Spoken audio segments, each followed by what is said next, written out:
গাজার আকাশে উঠছে মার্কিন ড্রোন, আর সেই ড্রোনের পাঠানো ছবি ঘিরেই এখন তোলপাড় বিশ্ব রাজনীতি।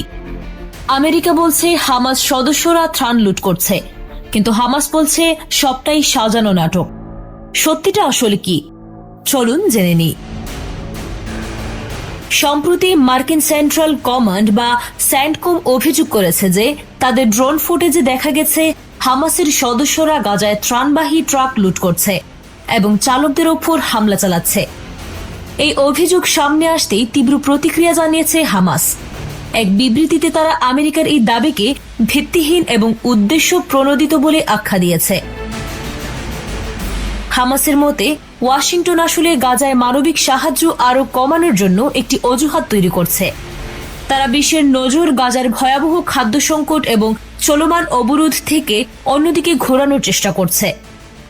হামাস জোর দিয়ে বলেছে যে কোনো আন্তর্জাতিক বা স্থানীয় ত্রাণ সংস্থা, এমনকি কোনো ট্রাক চালকও এই ধরনের লুটের ঘটনার কথা জানায়নি।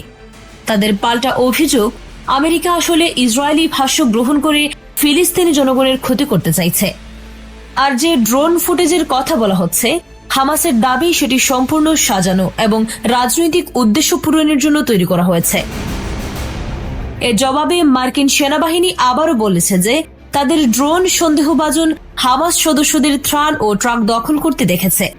তবে মজার বিষয় হলো, আটক করা ব্যক্তিরা যে সত্যিই হামাসের সদস্য তার কোনো সরাসরি প্রমাণ তারা দিতে পারেনি।